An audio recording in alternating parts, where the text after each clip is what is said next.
Muito obrigado, professora Ana Tomé.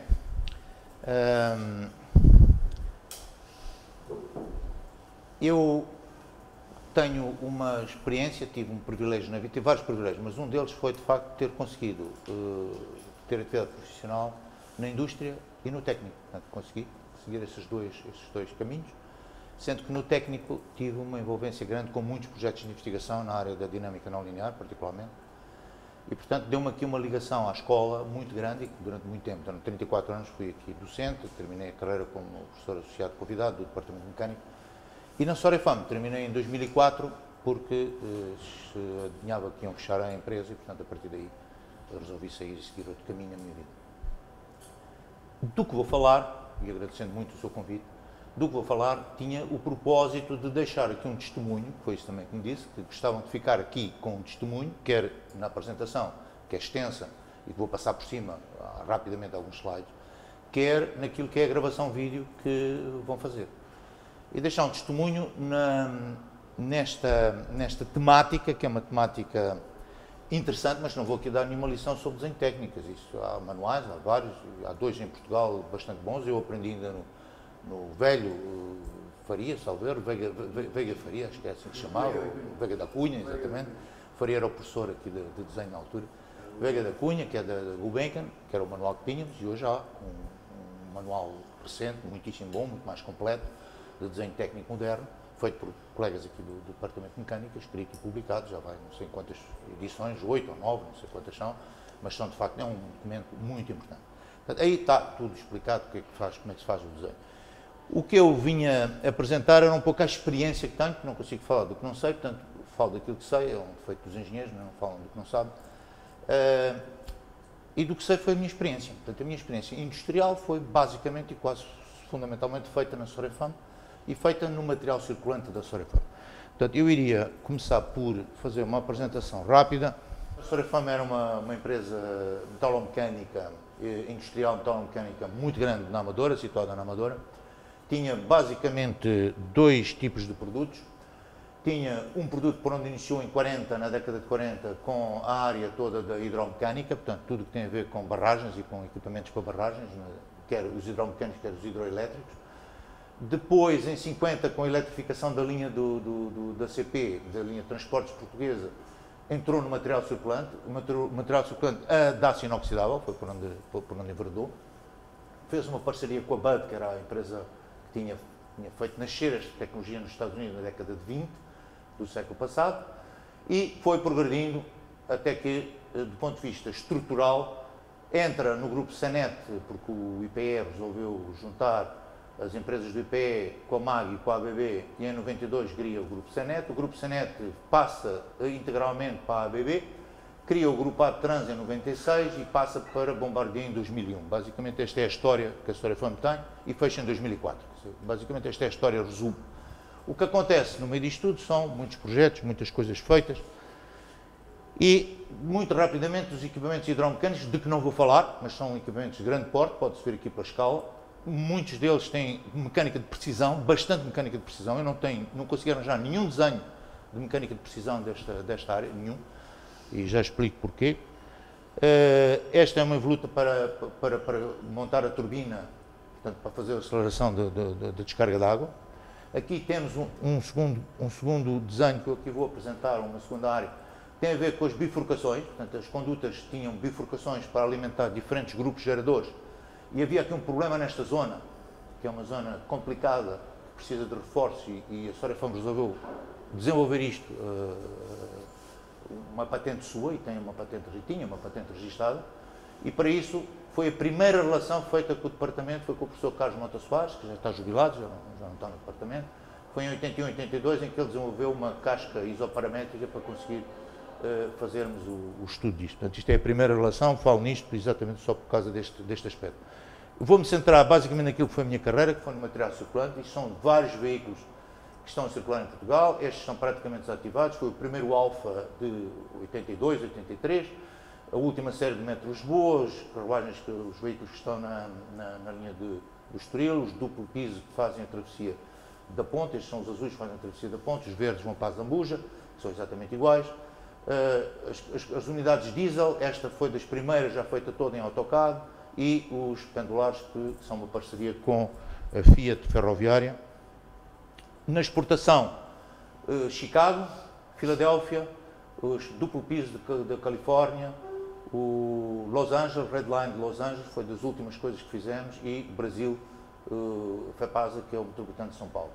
Esta aqui foi dos primeiros veículos que desenvolvemos com capacidade de crash, portanto, de amarrotar progressivamente, usando o modelo 1D, que foi desenvolvido aqui num tese de mestrado de um colega, que é o Lamy Figueira. Portanto, foi já resultado de um trabalho e de muito estudo feito com colegas aqui da casa. Indo direto ao desenho, vamos lá ver, pus aqui 3 ou 4 definições que são as clássicas. Portanto, o que é o desenho? O desenho é uma expressão gráfica, que constitui uma linguagem de engenheiros e técnicos para definir um produto, basicamente é isto. Não, seja ele qual for, seja um edifício, seja um apara-lápis, seja um comboio ou seja um avião. Tudo passa por ter, de facto, desenho, um conjunto muito grande de desenho. E que comunica entre si, para comunicarem entre si, quando estão a fazer o desenho, e para comunicar com terceiros nas diferentes áreas de atividade da empresa, nos métodos, na produção, na manutenção, por aí fora. O desenho técnico é, portanto, a forma de partilhar e transmitir para o fabrico, para a montagem, para a manutenção, as diferentes configurações, as diferentes funcionalidades, características essenciais que o produto deve ter e o desempenho que ele tem que ter. Para máquinas, equipamentos, construção, seja o que for. É uma linguagem, claramente, é uma linguagem, que tem uma gramática muito própria, muito particular, e que é preciso aprendê-la. E por isso é que há os tais manuais com imensas folhas para aprender desenho. E que tem, de facto, um universo de aplicações muitíssimo grande, sobretudo nos produtos industriais.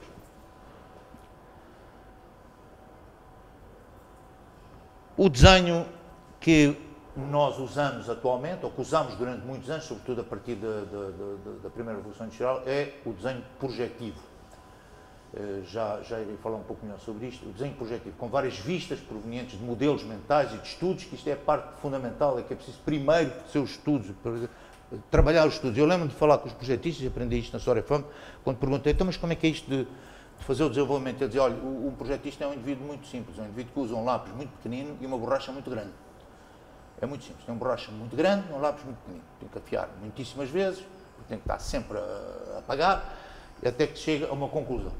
E, de facto, eu via os projetistas, os chefes de projeto de cada uma das áreas, cada um dos segmentos do veículo, estavam dias, semanas, às vezes meses, com um caderninho, e nunca mais via aparecer o papel em cima da mesa. E uma vez perguntei a um, mas quando é que você começa a desenhar? Eu só começo a desenhar quando saber o que é que vou desenhar. Eu não posso ir desenhar uma coisa que não sei o que é. Portanto, eu estou a chutar. Quando eu acabar de fazer isto tudo, eu começo a desenhar. Isso é a parte mais fácil para mim. Eu estou na parte mais complicada, que é saber o que é que vou desenhar. Portanto, aprendi isso logo em 79, quando para lá entrei, ao fim de pouco tempo. Fiquei responsável pelo método de Lisboa, a primeira série do método de Lisboa, e rapidamente aprendi que, de facto, tinha que os deixar pensar. A primeira coisa é deixar pensar, fazer os sketches e estudar. Por isso é que eu ponho aqui modelo matemático de estudo. Evidentemente, modernamente, isto é a modelação computacional, que é complexa, que descreve o produto todo, mas não evita, de facto, esta primeira fase. É impossível, não evita esta primeira fase. Gostava de sublinhar isto, por isso eu sublinho. Depois tem uma data de normas, regras, simbologias, são N, desde o formato de papel, as legendas, as listas de materiais, os tipos de linhas, os cortes, as secções, as cortagens, tolerâncias, enfim, é um mundo de coisas que é preciso saber. Tolerâncias aparecem, basicamente, no pós-guerra, na altura da guerra, é aí que elas são determinantes, porque não conseguiam, os aliados não conseguiam trocar material, as coisas não encaixavam, não eram intermutáveis, portanto, chegaram à conclusão que, de facto, isto era um assunto muito mais sério do que parecia. E, portanto, tudo isto que está aqui faz parte das regras do desenho, são aprendizagens que levam anos a fazer e a aplicar e, sobretudo, critérios de aplicação. Os critérios de aplicação é que é a parte mais complicada. Porque também não se pode exigir demais, sacar demais.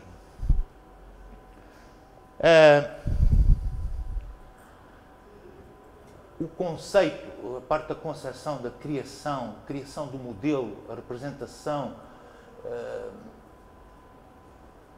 Olha ver, isto está aqui, define de alguma maneira o desenho projetivo em várias vistas, é aquilo que se conhecia até finais da década de 80, até ao CAD 2D, basicamente era isto que funcionava. era preciso fazer os estudos, depois faziam-se desenhos projetivos, portanto são desenhos com várias vistas, não é?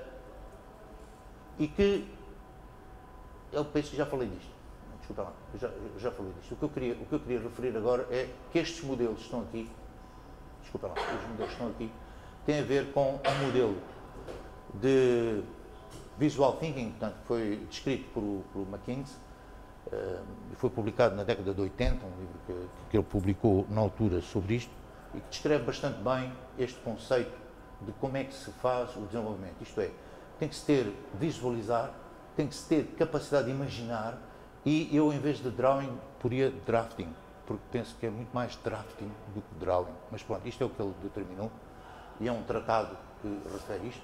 Eu tentei sintetizar este tratado, sei que não é demasiada presunção, em três pensamentos. O primeiro é que tudo começa por ter uma ideia. E eu fui buscar o Eugênio de Andrade, que quando lhe perguntaram como é que era isso da sua criatividade, ele dizia muito simples. O primeiro verso vem dos deuses e depois a seguir é só escrever. É preciso ter essa capacidade de criar. Depois, há aqui uma outra questão que é, então, e faz sempre o mesmo? Não. Há muita forma de olhar para as coisas e é preciso sair da caixa. Basicamente é o que o Marcel Proust aqui diz, é que há muita forma de sair da caixa. Por último, fui buscar o Marco Aurélio, que tem uma afirmação curiosíssima, e que diz que, de facto, nada como observar, investigar, sistemático e verdadeiramente tudo o que observa na vida. Isto é um trabalho rigoroso, detalhado, sistemático, criterioso. Não é uma coisa ao acaso, não é uma coisa feita de qualquer maneira, em que há tolerâncias, em que há tudo isso. Estes são, para mim, as sínteses do que é o criar. Se olharmos um pouco para a história do desenho, eu tentei fazer aqui um slide que demonstra de alguma forma isso.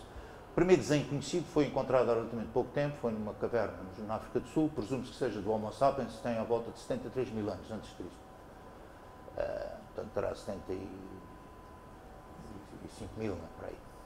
Bem, é a escala que é. Este aqui tem 4 mil anos, já é uma coisa diferente, é da Suméria, tem a ver com da Babilónia, tem a ver com uma pedra onde está uma planta de um monumento, portanto é aquilo que se conhece mais antigo já como desenho técnico. Isto aqui não se sabe o que é. Aqui já se pode considerar de alguma forma desenho técnico. Daqui a evolução entra na Renascença, com a perspectiva que foi fundamental, sobretudo para os monumentos. Depois temos o nosso grande Leonardo da Vinci, que começa a fazer de facto um conjunto de desenhos, e é uma imensidade enorme de desenhos. Eu pesquei dois, um que é os rolamentos, que ele inventou, e o segundo é um carro com motorização autónoma, que ele também desenhou, e que foi feito um protótipo de pessoas que andaram a estudar os desenhos deles, que não eram fáceis porque ele escrevia com as notas que ele lá tem, são notas escritas, muitas delas estão escritas ao espelho, quer dizer, é preciso pôr um espelho para ler o que lá está, estão escritas ao contrário. E outras têm mesmo um código. Portanto, isto foi, de alguma forma, aqui na Renascença, que começa a nascer a problemática de que é preciso representar, que é preciso ter um desenho. Ainda está um pouco longe do desenho técnico que a gente conhece hoje, mas é na Revolução Industrial do século XVIII que aparecem os desenhos projetivos. Aqui é que aparece pela primeira vez os desenhos projetivos, que avançam no tempo e passam do lápis para a tinta da China para o CAD. O CAD 2D já só aparece na década de 80, reparem só. São séculos de funcionamento de papel, de lápis, não há outra forma. E só na década de 90 é que aparece o CAD 3D e, de facto, a modelação 3D, peço desculpa, isto aqui é a década de 90, mais evoluída que nós usámos foi o CATIA, quando fomos desembocar, foi de facto em 97, 98, por aí, que a gente instalou o CATIA, mais ou menos, para essa altura, e que deu origem a um modelo central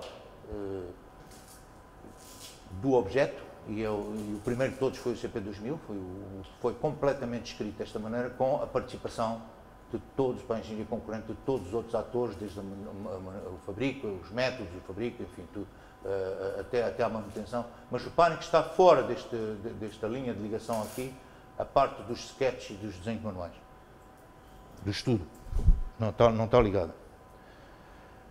Este era o gabinete de estudos, é a única fotografia que consegui encontrar, do gabinete de estudos da Sorefam, portanto, na década de 50, 60, ainda era assim, portanto, com máquinas de desenho, já estava muito evoluído, não? E aqui era o gabinete dos engenheiros, aqui deste lado, aliás, nota-se logo, todos gravatados, os engenheiros deste lado. Mais tarde isto foi reformulado, você, por exemplo, não reconheceu isto assim, Já conheceu isto dos gabinetes? Ainda conheceu isto? Quando fui lá ainda estava assim? Quando fui inscrever para fazer exame, ainda era assim. Portanto, é o último, já não vi isto assim, já vi isto com outra organização. E não consegui arranjar a última fase, não tenho nenhuma fotografia da última fase, já com as instalações das estações CAD, das estações com o CATIA, que eram imensas. Eram imensas. A organização do gabinete de estudos, aqui já era a direção técnica de engenharia, verdadeiramente, em que temos aqui os 3 pilares da concepção. Portanto, temos aqui a parte do cálculo e das estruturas, temos aqui a parte dos interiores, cujo nome, isto aqui é de Fernando Rodrigues, está aí sentado atrás de vocês, era o responsável por isto, e o Lómi Figueiras, que tinha a parte dos sistemas e dos equipamentos e fazia a integração sistémica do veículo. Aqui faz a integração, para além da resistência, enfim, das características mecânicas que tem que ter a caixa, que tem que ter a estrutura, faz a integração física.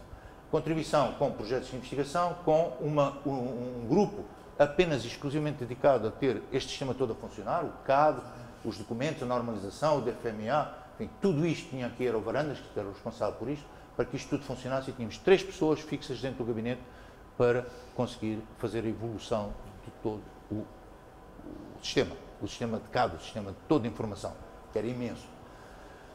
E há uma pessoa que deve estar ainda aqui no técnico, penso que estava no INMAIS, que é a Marta, penso que ainda lá, eu via por aqui da última vez, que tinha toda a parte do WBS, do Work Background Structure, que era preciso fazer para que isto tudo funcionasse. Portanto, na altura o diretor era o sueco, o Ture Seknes, que entretanto é hoje o Country Manager da Bombardier na Suécia. Quais são as ferramentas que utilizávamos? Bom, em termos de CAD, utilizávamos o CAD 2D e 3D, o CATIA. Começámos pelo ProE inicialmente, o Pro Engineering, porque a nossa relação com os Estados Unidos era muito intensa, era o nosso principal mercado de exportação, e portanto montámos isto, porque todos os clientes nos Estados Unidos tinham Pro Engineering e não tinham CATIA. O CATIA, como sabem, é da Dassault, é francês, portanto tinha muito mais a ver com a Europa. Conclusão. Isto foi onde desembocámos em termos de ferramentas de concepção, e depois tínhamos um conjunto de softwares para utilização em variedíssimas áreas, alguns desenvolvidos com pessoas aqui do técnico, com colegas e professores aqui da casa. O essencial era uma equipa que não era muito grande, era uma equipa que eram 70 pessoas, dos quais mais de metade eram pessoas licenciadas em engenharia, quase todos engenheiros mecânicos, praticamente todos. Tínhamos 2 arquitetas, não estou em erro, o resto era tudo engenheiros mecânicos, alguns engenheiros eletrotécnicos e engenheiros de sistemas, para a parte toda de sistemas e de comunicação e de comando e controle, a parte de tração, tínhamos 2 engenheiros eletrotécnicos, mas a maioria eram engenheiros mecânicos que estavam na concepção. Eu diria que eram para aí entre 38 e 40 dos 70, portanto teríamos para aí 30 projetistas, dos quais o Fernando Rodrigues é uma das pessoas que pertencia a esse grupo, e que eram chamados engenheiros da casa. Eles eram os técnicos industriais, que no fundo era um conceito que os franceses tinham feito evoluir, que era o l'ingénieur de la maison, quer dizer, que eram os fulanos que cresciam dentro da casa de tal maneira que faziam parte de um grupo de pessoas fundamental, que tinham um manancial de conhecimento e de experiência que era determinante para que as coisas funcionassem. Existiam tanto nos estudos, como nos métodos, como na fabricação. Muito mais, às vezes, nos métodos na fabricação, mas nos estudos eram determinantes. Nós tínhamos muitas pessoas, projetistas e técnicos industriais, que, de facto, lidavam connosco, eram nossos colegas, que partilhavam todo o desenvolvimento como pares. Portanto, esta foi a equipa que é determinante nisto tudo. Indo um pouco rapidamente, tem aqui uns sketches da Scorrail, portanto, do chamado Alfa, os primeiros Alfas em 82, não sei quem fez, deve ter sido o arquiteto Silva Dias, não sei, Fernando, isto é do seu tempo? Não foi. Não faço ideia quem foi, mas é um sketch que dá a primeira ideia do que é a carruagem, que tínhamos que fazer, depois há muitos mais estudos, mas é daqui que nasce a ideia. Depois temos aqui as unidades duplas da linha de via estreita, lá de cima, do Porto, que são unidades duplas diesel. E este é o primeiro desenho da unidade dupla diesel, que apresentei há bocado. Este é o primeiro desenho, que é o desenho número 1, digamos, é o esquema, é o diagrama que dá, a partir daqui há uma cascata de desenhos que vão formular a estrutura, os equipamentos, a montagem, os bogis, tudo isso. É uma cascata imensa. Este é o número 1. Então, o desenho de início, o desenho de arranque. O diagrama, que é de salvo erro de 89, não é? Acho que é disso. 89. Isto já está assinado por si. Foi eu que fiz. Isto já é CAD. Foi o primeiro desenho da AutoCAD que Isto já é CAD. Já começou por ser CAD. Eu, aliás, mencionei há bocado que as UDDs eram os primeiros que tínhamos usado CAD na Sorefam.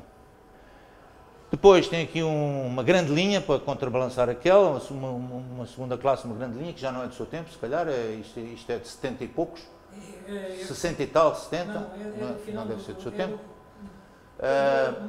Foi o que consegui arranjar, foi o Fernando que me arranjou este diagrama, que já hoje, ainda hoje circula, mas eu já não participei nisto, nem me lembro deste projeto sequer, não é do meu tempo. Alguns desenhos conjuntos que o Fernando fez chegar, que não tem a ver com material circulante de passageiros, mas tem a ver com vagões, só para ver que, de facto, a complexidade dos desenhos é muito grande, a quantidade de conjuntos e subconjuntos que daqui nascem são imensos e que permite, sendo em AutoCAD, foi o que este foi feito, acho que foi em AutoCAD 3D. Já é CATIA? Tem aqui o modelo completo, cá está ele, de onde pode tirar toda a informação necessária, cotagens, enfim, tudo isso.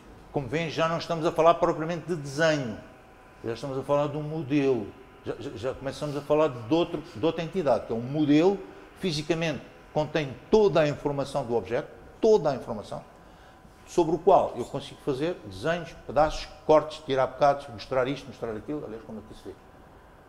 Mostrar pedaços do objeto.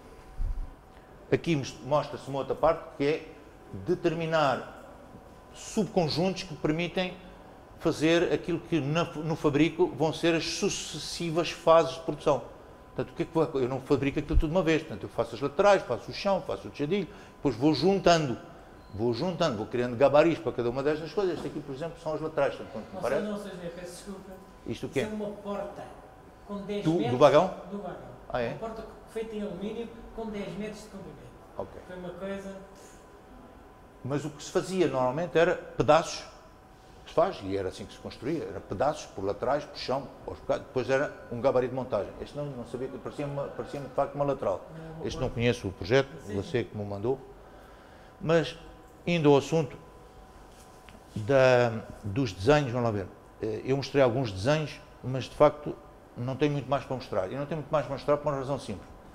É que os desenhos que existiam na Sorefam, que eram várias centenas de milhares desde 42, muitas centenas de milhares de desenhos, os originais todos que eram feitos, alguns a lápis, outros a tinta da China, mais recentemente, até a década de 70, eram todos feitos a tinta da China, de 60 até 70, até meados de 80, eram feitos a tinta da China, quando apareceram os Rotring, as canetas Rotring, foi um sucesso, uma revolução, não era preciso estar a afinar o tira-linhas para fazer os traços, a espessura dos traços. Isso deve ser do tempo da Rotring, quando entraram os Rotring. Eu sou do tempo do lápis. Bom, mas depois a mudança todos esses originais foram guilhotinados. Quando se passa para a trans, se sai da Sorefam e passa-se para a trans, portanto a ABB põe aqui um fulano para revolucionar o fabrico, e que um fulano chamado Lloyd Snowden, em inglês, que era um bocado bárbaro, portanto era um indivíduo inculto, basicamente inculto. Eu privei com ele relativamente pouco tempo, mas deu-me para perceber. Não, ele era de York, portanto que era muito difícil percebê-lo a falar, porque ele tinha uma pronúncia verdadeiramente inacreditável. E era um indivíduo, de facto, com um vencimento pessoal imenso, quer dizer, para ele não havia dúvidas, tinha certezas de tudo. Uma coisa que ele tinha certeza é que tudo o que existia na Sorefam não servia para nada. E, portanto, como estavam sempre a falar da Sorefam, o que ele mandou fazer foi, então pega nos desenhos todos os originais, tem aí, guilhotinem-nos todos, manda tudo para a guilhotina, tudo guilhotinado. Foi tudo guilhotinado. Foi assim que desapareceram os originais da Sorefam, que é uma história imensa da indústria portuguesa, uma das histórias talvez mais avançadas da nossa indústria, a par, se calhar, da construção naval e de mais umas quantas coisas. Os moldes, penso que ainda não deitaram nada fora, ainda devem ter aquilo guardado.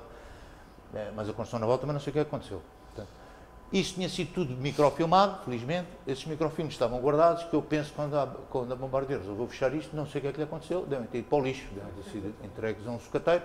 E, portanto, todo esse manancial, centenas de milhares de desenhos que estavam microfilmados, desapareceu tudo, ninguém sabe onde está. Não há. Basicamente não há. É por isso que são os pobres, não é? E, porque somos um bocado atrasados também, porque normalmente destruímos tudo, de vez em quando lá fazemos essas coisas. Mas esse fulano teve essa fantástica ideia. Alguns dos projetistas, algumas das pessoas tiveram tanta pena de ver aquilo tudo a ser guilhotinado que foram lá roubar uns quantos desenhos e guardaram em casa, que é o seu caso, tem lá uma data deles, que apanhou para que não fosse guilhotinado. Mais ou menos foi isto que aconteceu. Indo à questão dos desenhos, os desenhos basicamente têm duas grandes estruturas. Nós falamos normalmente sempre da estrutura de desenhos de concepção, ou seja, daquilo que se chama os desenhos de engenharia, o IBUM, o Engineering Below Material. É aqui que está uma boa parte da informação que sai da engenharia. Mas o que vai para a produção não é isto. O que vai para a produção é o PBUM. É uma coisa transformada, é baseado nisto, com uma série de transformações. Muitas transformações são feitas em cima, que com os modelos tridimensionais hoje são muito mais fáceis de fazer. Antigamente era preciso pegar nos desenhos de engenharia, que estavam em papel, ou que estavam em vegetais, tiravam cópias em BG, chamado BG, que é um reprodutível, é um plástico, é um poliéster reprodutível, e sobre isso é que faziam então as transformações todas. Era um trabalho imenso, imenso. Então, eram meses de trabalho. Hoje isto é muito mais fácil, esta transformação, que é feita fundamentalmente pelos métodos, com alguma participação da engenharia hoje em dia, porque esta interligação passou a ser muito mais eficaz. Antigamente não era, hoje é muito mais eficaz com os modelos 3D. Isto é fundamental para a produção, para o supply management e para a manutenção, claramente. Sem esta transformação é muito difícil que o produto seja fabricado. Muito difícil. Por variedíssimas razões, estão ali apontadas, não vou ao detalhe, mas essas são as transformações que acontecem. Eu falei em sistemas complexos, sistemicamente complexos, veículos que são produtos sistemicamente complexos, e aqui apresento, grosso modo, um veículo, quais são 9 grandes conjuntos, portanto, grandes sistemas. Aqui tem a parte do car body, portanto, da caixa equipada já com uma série da estrutura, que está aqui, que é esta parte, mas depois tem uma série de outros componentes que fazem parte do car body, que o fecham e que o terminam. A parte do bogie, dos rodados e de todo o sistema de suspensões. A captação de potência, pode ser diesel, ou pode ser por gerador, ou pode ser por catenária, para ir buscar à rede. A propulsão, portanto, todo o sistema de tração, motorização, os compressores principais, os compressores auxiliares, os transformadores, tudo isso. Como devem calcular, a nossa rede é de 25 mil volts, não se injeta 25 mil volts nos motores. Portanto, tem que ter um transformador antes, não? Que é um peso imenso, 4, 5 toneladas que se pendura debaixo de um comboio, para transformar aquilo em corrente capaz de ser utilizada no conversor. Portanto, tudo isso que está aqui na propulsão. Os auxiliares, que são imensos, há uma série de áreas dos auxiliares, nos hidráulicos. Os freios são um sistema à parte, normalmente, aliás, é sempre adquirido ao exterior, portanto, é um dos grandes, é um dos fornecedores core, mas é aqui como é em muitos outros domínios, na aeronáutica, em todo lado. Os interiores, a parte do controle e comando, que é no fundo a parte mais sistema que o veículo tem, portanto, é tudo o que tem a ver com controle dos motores, controle de portas, controle de circulação, controle de velocidade, tudo o que tem a ver com isso, e diagnóstico também. E depois os sistemas especiais, como por exemplo o tilting, acho que é um deles que está aqui, a pendulação. Fundamental é ter engenharia de veículo e ter engenharia de sistemas. Portanto, foi para aqui que evoluímos, foi para ali que evoluímos. Isto é para ter uma ideia. Então como é que isto se aplica nos desenhos? Bom, se pegarmos só na caixa, a caixa tinha estes conjuntos, são grandes conjuntos. A caixa é constituída por laterais, chadilhos, chão, cabeçote, que é uma parte do chão que faz interface com o bogie, depois tem as frentes e tem as cabeceiras para rematar os fundos. Portanto, isto dito desta maneira, cada coisa destas tinha um chefe projeto. E cada conjunto destes, forma depois a caixa, tem um conjunto de uma série de subconjuntos. Tem o conjunto da caixa, mais subconjuntos espaciais e peças. E associado a isto, todos eles têm suportes e acessórios para fixar a janela, para fixar o banco, para fixar o motor, para fixar o que seja. O que seja. A iluminação, o porta-bagagens, seja o que for. Precisa de um conjunto. E isto aqui está a vermelho, Isto era a maior dor de cabeça que existia. Era a gestão disto. E a gestão das alterações. Cada fornecedor mandava, depois já alterava, depois já não era ali, mudava-se de sítio, já não era assim, os suportes tinham que mudar tudo, era uma tragédia. Isto é a maior tragédia de gestão. Portanto, a solução disto era não haver suportes. Claramente não é. Portanto, isso era por onde se devia tender. Era não haver suportes. Isso foi posto. Nós determinámos que tínhamos que arranjar um veículo que não tinha suportes, ou que pelo menos não tinha 90% dos suportes, foi isso que a gente disse, e conseguimos fazê-lo. Já lá vamos. Agora imaginem esta repartição que está aqui em tudo isto. Portanto, são milhares e milhares e milhares de desenhos, milhares de especificações de informação, que não pode estar a monte, não pode estar só em pastas, ninguém pode andar a procurar pastas umas atrás das outras, não dá, não consegue. Portanto, isto tem uma orgânica, tudo isto. Era aí que eu queria chegar. Para gerir isto tudo é preciso uma orgânica. E essa orgânica, hoje em dia, já não existe. Antigamente era uma orgânica manual. Isto era do tempo que havia uma orgânica de desenhos manual. Havia um grande glossário onde estavam os desenhos todos e que a gente ia lá e via, bom, a lateral, o não sei o quê, cá de baixo, que liga ao chão, é o desenho tal. Estava lá escrito qual é que era o desenho tal. Havia um fulano, um amanuense, que andava ali a fazer aquela lista toda para ali fora, nunca mais acabava. Nunca mais acabava. Bom, isso acabou tudo e nós hoje temos um sistema de Product Data Management. O que nós instalámos é um DBM, foi desenvolvido especificamente para a Trans, na altura, para aplicar na Trans, vinha de outras aplicações, da indústria automóvel, e isto foi de facto uma maravilha. Muito difícil de instalar, muito difícil de gerir, muito exigente naquilo que eram as mudanças, a gestão das mudanças, extremamente exigente, mas com isto arrumou-se com a história da orgânica feita à mão. E, portanto, qualquer alteração era uma confusão todo também, como devem calcular. Portanto, isto são mudanças e evoluções essenciais para a concepção em plataforma. Porque a concepção fora do conceito de plataforma deixou de existir a partir da década de 80. Quer dizer, aquela coisa de fazer um veículo para aquele cliente, como hoje faz um fato para aquela pessoa, acabou. Hoje existe quanto a vestir, a pessoa quando muito ajeita um bocadinho, aperta aqui, tira ali e pouco mais. E pouco. Portanto, o conceito de plataforma era determinante por várias razões. E já lá vamos. O conceito de plataforma tinha a ver com a organização do grupo. O grupo concluiu isso em 80 e organiza-se de forma a ter os business unit bem determinados. Portanto, este era o mass transit, tudo o que tem a ver com transporte maciço, de metropolitanos, de tramways, enfim, toda essa área estava num business unit e todo o resto estava num segundo business unit, que eram os regionais, os intercidades, por aí fora. Como é que isto funcionou aqui em Portugal? Portanto, isto é o conceito de plataforma, são soluções configuráveis, modulares, configuráveis e com soluções testadas, basicamente é isto. O que é que aconteceu em Portugal? Em Portugal aconteceu que nós entramos em três. Entramos neste, porque estávamos a fazer o metro do Porto e, portanto, assumimos o desenvolvimento dos light rail vehicles, ou seja, se quiser são os tramways. O do Porto ainda foi em alumínio, o que a gente desenvolveu já foi em aço inoxidável e que foi aplicado em variedíssimos sítios, já veremos.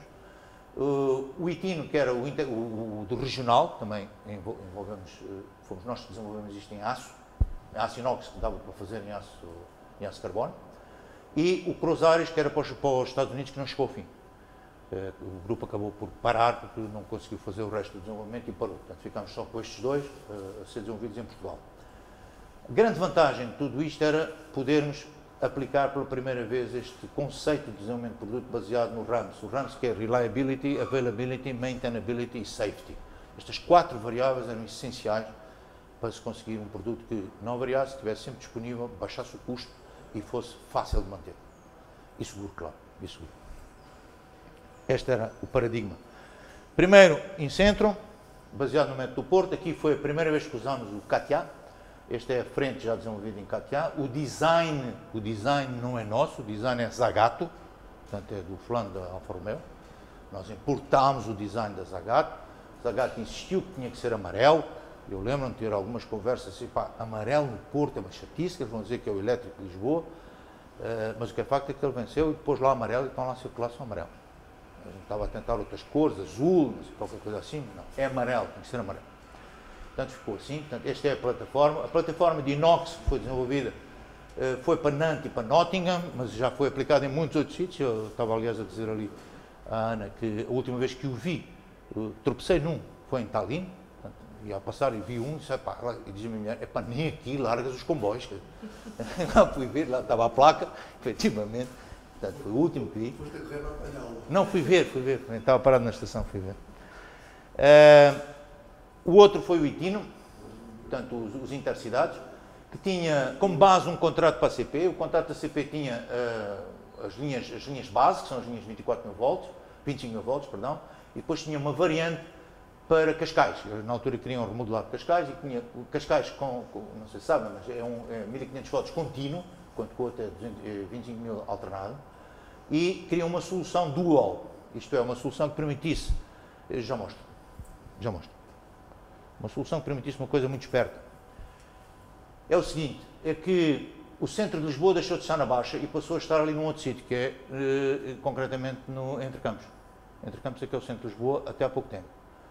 Porque hoje, já na altura havia essa tendência, já tínhamos essa visão, ia ser no meio do Tejo, o centro de Lisboa. E está quase, quer dizer, quando tiverem a base de Montijo a funcionar, o aeroporto do outro lado, isso tudo, e fazer uma outra ponte que já se fala, para atravessar para o outro lado, e eu penso que deveria ser o metro pesado a atravessar para o outro lado, então o centro de Lisboa fica no meio do Tejo. Este é um conceito fundamental. Para isso, para que ali fosse o centro de Lisboa, então quem vinha de Cascais não ia para o Castré, tinha que sair, dava a volta pelas linhas ali junto à ponte, não é? Entrava nos 25 mil volts, ia parar para o outro lado e voltava, ia até ao Garde do Oriente e voltava para trás. Para isto é preciso um veículo dual. Tinha que ter um veículo dual. E que depois facilmente se adaptava para Faro, para seja fosse ponto fosse. A base que acabou por ser contratada foi esta, para o Porto, que é lá que estão a circular, para a Zona Norte.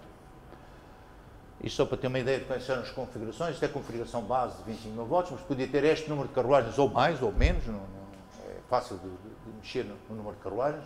Este era Cascais, porque era o que eles queriam, mas pode também ter mais ou menos carruagens. E o Dual teria as duas coisas, a capacidade de funcionar com 1500 contínuo e com 25 mil volts tinha um transformador para esse efeito, para poder trabalhar com 25 mil volts. Tinha uma fase intermédia que fazia a passagem de um para o outro e estava tudo estudado. Nunca chegou a ser feito, isto nunca foi feito, isto também nunca foi feito e daquilo foi feito só uma parte. Basicamente, porque acabou o dinheiro, começou a crise e, portanto, deixou de haver capacidade. Agora falam em fazer qualquer coisa para Cascais, não sabem o quê, nem onde, nem com quem é que vão fazer. Bom, estudos. Eu falei em sketches, estudos, muitos sketches, que o senhor participou em vários. Aqui estão, por exemplo, penso que este é Cascais, que tem a plataforma 1080. Isso é o CP2000, Sr. Mas este aqui é o CP2000, exatamente. Ah, sim. Que é a base do Itino. Aqui é 1080, que é a linha de Cascais. Porquê que eu estou a mostrar isto? Porque os cais são determinantes para a altura do veículo. E a altura do veículo é determinante. Tem que ter aquela altura, mas para ter aquela altura eu tenho um constrangimento. Eu tenho que ter um mínimo de chão para resistir àquilo tudo e tenho que ter um mínimo de espaço para a roda. E a roda não pode ter mais que um certo diâmetro, senão não cabe ali. Nem cabe o bogie. Portanto, o que é determinante é o diâmetro da roda, basicamente. Certo? Portanto, a roda não pode ter mais que 820, 800 e qualquer coisa. Porque se tiver mais, já não cabe, já o veículo fica mais em cima, não funciona. O que quer dizer isto? Quer dizer que a gestão do peso é feita, não diria à grama, mas é feita ao quilo. Tudo o que é para reduzir peso é para reduzir peso. Porque, basicamente, o diâmetro da roda tem a ver com a pressão da roda no carril. E, portanto, quanto maior for a pressão, maior é o diâmetro que é necessário. E esta é a determinação mais importante, é o contacto de roda-carril. Que, no fundo, é a razão de ser do comboio. Se não fosse esse detalhe, não haveria comboio. Aqui são vários estudos para várias plataformas e a necessidade de um degrau que acabou por ser instalado. Está lá instalado. Portanto, serve para cobrir praticamente tudo. Aqui são vários estudos, parte de interiores, visão de interiores, um espaço para multiusos, onde ficavam as cadeiras de rodas e mais uma série de outras atividades. O estudo final para o arranjo da secção transversal e dos interiores. E tudo isto foi baseado num designer, que é o Yoshi, que nos ajudou muitíssimo neste desenvolvimento, nesta plataforma. Começou por este modelo, um modelo à escala 1:10, feito com o chamado Clay Model, que é o que usam também na indústria automóvel, exatamente igual, fazem exatamente da mesma maneira. Aliás, basicamente é feito metade e depois ele completa a outra metade. Com este modelo vai-se a uma máquina que faz retroengenharia, neste caso foi na 7SA, tiraram-se um conjunto imenso de pontos, dos quais podem importar para o CATIA e daqui nasce a frente, que depois é trabalhada, burilada, a ponto de mandar fabricar frentes e a parte toda do posto de comando. Está associado a isto. Foi feito da mesma forma, seguindo os mesmos critérios. Portanto, só para dar uma ideia de como é que isto evolui, como é que é o nascer do produto. Eu insisto muito no nascer do produto, porque de facto depois tudo o resto é muito trabalho. São milhares, centenas de milhares de horas, mas esta parte de fazer nascer é que é a essência. Como dizia o Eugênio de Andrade, não é? Vem dos deuses, os primeiros versos, até um pouco isto. A caixa, portanto a estrutura, com a frente amovível, com uma série de características. Bom, e aqui já tínhamos conseguido instalar uma quantidade enorme de perfis, que eu não mostro aqui em detalhe, mas estão aqui uma série de perfis, que são superfícies, são interfaces ajustáveis, independentes do sistema. Aqui, no tejadilho, nas laterais, em vários sítios. Isto é, eu consigo montar qualquer tipo de equipamento lá de baixo e de lado, sem precisar de um suporte. Na generalidade, em 90% dos casos, a gente conseguia montar isto tudo. Até o transformador foi assim montado e pesa 4 toneladas. Portanto, isto foi patenteado, muitas destas coisas, e foi de facto o toque para conseguirmos ganhar no grupo a posição prevalente deste tipo de veículo. Foi com isto que a gente ganhou a posição no grupo. Depois isto foi levado para fora, está a ser produzido noutros sítios, este conceito, em França, particularmente em França e na Bélgica, mas sobretudo em França, em Crépin. Portanto, são aqui várias patentes, sobretudo na zona do crash. Houve aqui vários trabalhos com alguns professores daqui e muitas horas, são 18 anos de trabalho em crash para chegar a estas conclusões. Foram muitos anos, muitas teses de doutoramento. Não vejo aqui o João Dias, que foi um dos que é prémio IBM, com trabalho nesta área. Há dias saiu o prémio IBM de uma outra área, aqui de uma aluna, salvo aqui do técnico. Ele foi há muitos anos, não sei, há 15 anos, talvez, ou mais. Há 15 anos, prémio IBM com este trabalho. Permitiu-nos também fazer o seguinte, como tínhamos um modelo muito bem desenvolvido, permitiu-nos fazer a exportação do modelo para um software offline de robótica, foi feito num projeto XPRI, e que permitia fazer o seguinte, era fazer a programação de um robô, o robô Biciac Carro, produzia a lateral, por exemplo, produzia o chão, produzia o que fosse. Isto é, passou a ser muito mais fácil fazer a exportação da informação, que era tratada pelos métodos, mas de qualquer das maneiras passava diretamente para a oficina e afinada, evidentemente, isto não é assim tão simples, eu estou aqui a abreviar muitas coisas, isto tem muita complicação, há muita coisa que tem que ser afinada e que permite depois fazer as laterais. O que é que concluímos? Começámos por aqui, e aliás está aqui uma lateral a ser produzida, e concluímos o seguinte: ao meter o robô na linha, e nós tínhamos 2 ou 3 robôs, tínhamos talvez 3, ao meter o robô na linha, e ao meter lá uma peça destas que levava montes de hora, a linha ficava bloqueada. E não conseguimos meter ninguém no meio, não se pode meter ninguém, nenhum homem no meio, com uma máquina na mão, a ver se põe aqui mais rápido. E ele tem a sua cadência de produção. Então concluímos rapidamente que isto não dá para fazer isto. Isto dava para fazer os subconjuntos que depois alimentavam um gig para a montagem final, onde estavam os homens. E reduzíamos o tempo, o throughput time da produção para em menos de metade. Em menos de metade. Esse é um segredo que a gente descobriu à custa de perder muito tempo à volta disto. É só uma piada. Mas é para verem como é que se liga os modelos, quando já está, agora já só estou a falar de modelos CAD 3D, modelação CATIA. E a exportação, importação e troca de informação nesta matéria. Há bocado falei da estrutura. Eu acho que é interessante perceber, para ter um produto que é complexo, como um comboio, não é um comboio de alta velocidade, seja o que for, um produto complexo, não está abaixo de um avião, mas não está muito abaixo de um avião. O que é preciso, de facto, dominar? Os sistemas core, são estes que estão aqui, nestas setas, estes são os sistemas core. Estes tem que ter na mão, tem que dominá-los. Destes sistemas core, o que é que tem que produzir? Apenas as bolinhas vermelhas. Só produz isto. O resto é tudo com fornecedores. Tem que ter um supply management absolutamente oleado e muito bem funcionado. Com um esquema muito bom de troca de informação. E onde é que Portugal entrava? Entrava aqui, entrava nos bugis, nas caixas, nesta parte das estruturas. Entrava ali nos interiores, claramente. O Fernando, que era o responsável, aliás esteve na Suécia a trabalhar com os suecos exatamente nesta área. E fundamentalmente na engenharia de sistemas e na engenharia de veículo, que tem imensas componentes que era preciso dominar. Portanto, por isso tivemos que equipar-nos com muita engenharia, com muitos engenheiros. Na altura, estou a falar de 96 até 98, Salveiro admitia à volta de 34 engenheiros aqui do técnico, vocês, tu em particular, Luís, e mais os mais velhos, vocês já são quase contemporâneos dos que foram para lá. Vim aqui buscar, toda a gente tinha feito mestrados aqui, fui buscar uma doutorada que correu mal, mas pronto, correu mal porque era de matemática e não consegui encaixar aqui muito bem, mas pronto, também nem tudo corre sempre bem, não é? Coisas que também se tem que afinar. Portanto, este é para dar a ideia do que é preciso.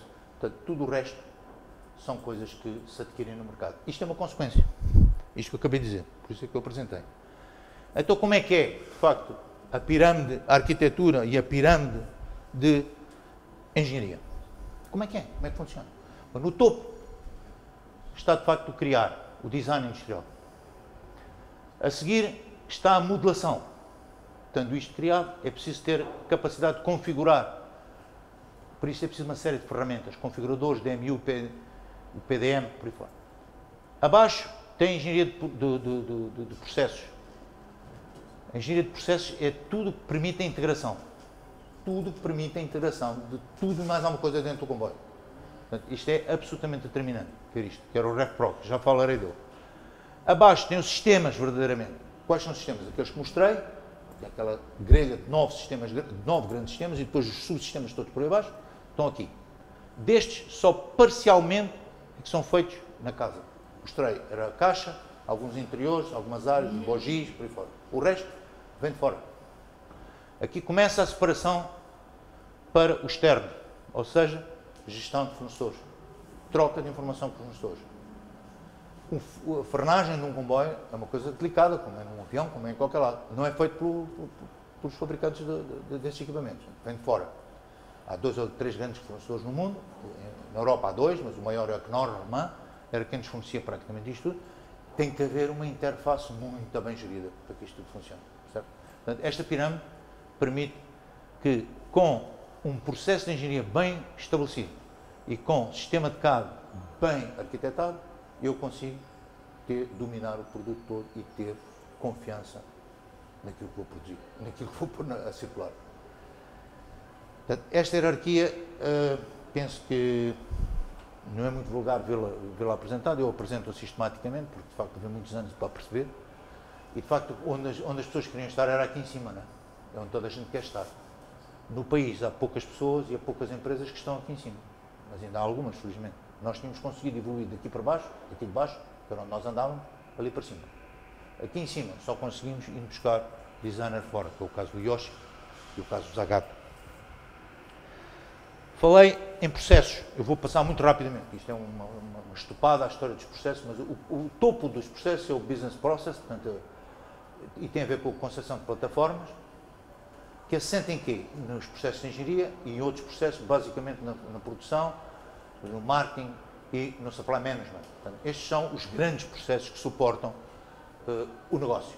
Por baixo tem processos que são absolutamente importantes, mas já não são determinantes para o negócio, mas que são determinantes para que corram bem, que é o caso das configurações, é o caso do risco, é o caso do project management, e aqui no fundo de tudo está as poupanças, como é evidente. Nós tínhamos um projeto LIP que era para conseguir, aqui no fundo, a parte de poupar. Aqui são as ferramentas, portanto, cá está o Work Breakdown Structure, o RefProc, já falarei, para a parte de engenharia, que dá para desenvolver isto aqui em cima, com estes inputs daqui, e os savings. Foi preciso muito treino, muita hora de reuniões no grupo. Como é que funciona aquele processo lá de cima? Já agora só para ter uma ideia, este processo aqui de cima, como é que ele depois se encadeia nisto tudo? Eu só vou passar rápido. O processo está aqui completo, é este todo, e tem aqui embaixo a parte toda do pós-venda, do customer support, portanto, tudo o que tem a ver com manutenção e assistência e o service. E tem, no intervalo de várias áreas, eu não vou agora ao detalhe, mas em cada uma destas áreas, desde o início, desde a ideia do objeto do produto até sair cá fora um protótipo, tem aqui vários checking points, portanto, chamados quality gates, são checking points que existem ao longo do processo todo. Vou-me concentrar só para mostrar um bocadinho mais em detalhe, só aqui um bocadinho, que é este bocadinho aqui, que é, no fundo, quando já está um conceito feito e desenvolvido, já temos uma plataforma, como é que eu a aplico? Como é que aplico a plataforma? Portanto, tem que ter uma proposta, tem um cliente, tem uma proposta, até que sai ali o desenho, o produto para aquele cliente. Só para terem a ideia de qual é o intrincado disto tudo, são os inputs, estão aqui todos, inputs e outputs, portanto começa desde cá de cima, do management, a análise de risco, o customer, o engineering, por aí fora. Todas estas áreas funcionais têm inputs e outputs e o processo está aqui todo descrito em pormenor, o que é que cada um faz, o que é que cada um tem que dar e retirar. Aliás, mostro aqui, por exemplo, naquele caso ali, quais são as atividades, quais são os conteúdos das atividades, onde é que entra no código da AWS e quais são os deliverables, quer para os quality gates, quer para todo o processo. E, evidentemente, que entra no plano geral do projeto, como é óbvio. Não é? Estão a ver uma informação imensa, são milhares e milhares de documentos e de coisas interligadas. Onde é que isto termina? Bom, este caso terminou bem, terminou um veículo, que é um veículo fiável, disponível a 100%, foi o primeiro contrato em Portugal e foi o segundo na Europa de disponibilidade de 100%. O primeiro foi Gardermoen, na Noruega, faz o shuttle de ligação entre o aeroporto de Oslo e Oslo, tem também 100% de disponibilidade. Nós fomos o segundo projeto e seguro, porque aqui tem o que há de mais moderno em termos de segurança, inclusivamente segurança passiva, em termos de crash. Portanto, isto não acontecerá seguramente grande mal aos passageiros em colisões até 30, 40 km/h. Não acontecerá quase seguramente grandes problemas. Isso foi testado, foi visto, não vou mostrar, mas foi o que aconteceu. Portanto, isto basicamente, penso que dou uma visão sobre como é que é isto dos desenhos, onde é que os desenhos se aplicam, qual é a orgânica, como é que isto funciona, muito rápido, muito a correr quase, e gostava só de terminar com quando é que isto vai. Até aqui chegámos, já não conseguimos evoluir, porque a empresa já não existe, nem não há ninguém aqui no país ligado a nada disto. Os técnicos que eles aproveitaram, levaram-nos todos para fora, e houve muitos que recusaram ir, não foram, ficaram por cá, a fazer outras coisas. Eu penso que isto vai evoluir para uma integração ainda maior nos modelos tridimensionais e penso que a inteligência artificial vai ter aqui um papel, uma cloud em cima disto, que vai praticamente fazer a avaliação do risco e a avaliação do estado e da condição e dar uma sugestão imediata de solução para o problema, sobretudo com estas técnicas de realidade aumentada, de realidade virtual, tudo isto, eu penso que é para aí de caminho. Há 2 anos saiu não é um exercício, já é uma realidade. A Rolls-Royce desenvolveu um projeto, porque a Rolls-Royce tem uma ligação enorme aos navios, à exploração naval, e criou um centro em Helsínquia para justamente fazer esta gestão que eu estou aqui a passar como ideia. Eu vou-vos passar o vídeo, porque é melhor do que eu estava-vos a explicar, ficam a ver como é que isto pode vir a funcionar e que volta é que isto não vai dar mais à frente. E espero que a gente estejamos envolvidos nisto aqui no técnico, evoluamos para aqui, seguramente, não sei com que empresas, se não for nacionais e com estrangeiros. A gente não pode perder este barco, a gente não pode perder este barco.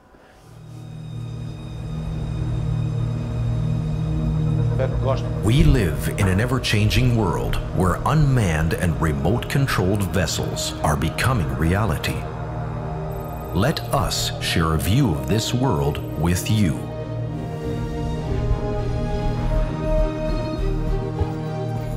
The control room is the nerve center of remote operations in the Rolls-Royce OX concept, where the global wall shows a real-time overview of worldwide shipping traffic. A full situation overview is presented to operators who are monitoring vessels via remote link from their onshore workstations. Dynamic Positioning reports DGPS-1. Lost connection for vessel RR9835. Suggested course of action. Diagnostics. Commands? Proceed.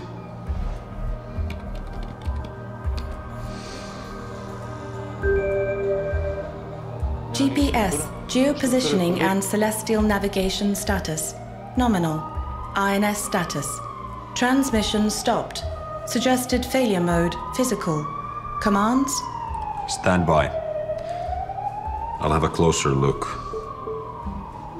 Drones 01 through 08 ready for inspection flight.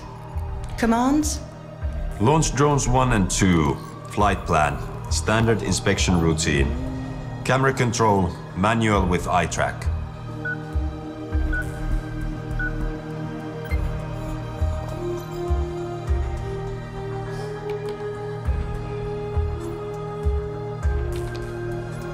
Drone.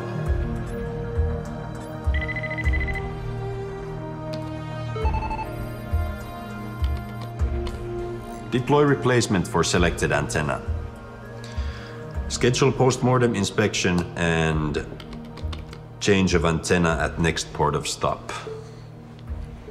Add checkpoint for operator at selected time. Verify navigation data integrity. The vessel is ready for handover to local operator at West Coast VTS. Transferring administrative documents. Suggested course of action, break and refreshment. Okay. Leave the documents open when they're ready. Confirmed. The OX local wall presents a place where vessels and traffic in the local zone are tracked and controlled, and their port operations are scheduled, controlled, and managed. Vessel RR9835, pending transfer to local VTS. Administrative documents ready for review and approval. Okay, preview on tablet.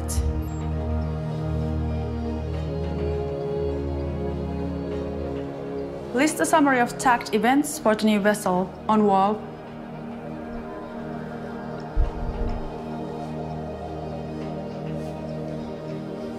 Vessel RR9876 reports repeated eco-efficiency fluctuation above preset threshold.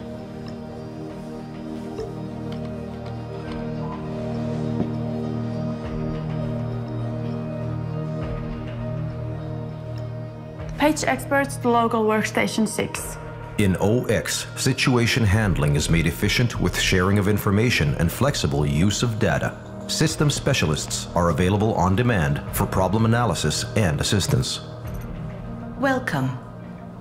Show me a summary of propulsion motor operation for the past 3 hours.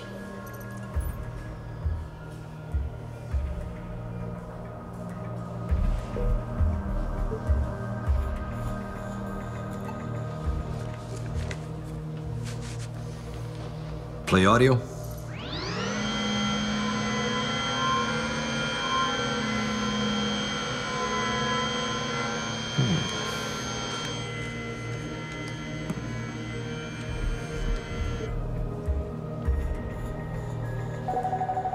Vessel tagged with situation handling for all operators. Right, bring vessel viz to collaboration table 1. The OX collaboration table is a tool dedicated to teamwork and in-depth situation analyses and reviews, allowing ad hoc problem solving on a shared and flexible presentation platform. We are looking at a vessel with possible propulsion motor failure. We need to decide whether she can sail to port with both motors, or if she needs to shut down the other shaft line. Judging by the motor sound, I'm suspecting a failed feedback sensor.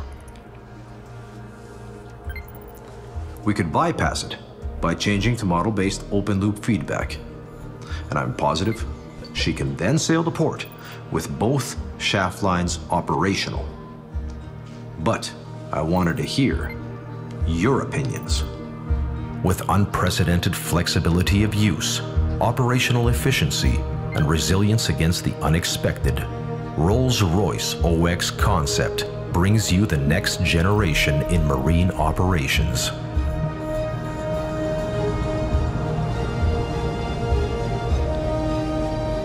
Rolls-Royce. trusted to deliver excellence. Não há volta a dar, a gente tem que estar aqui.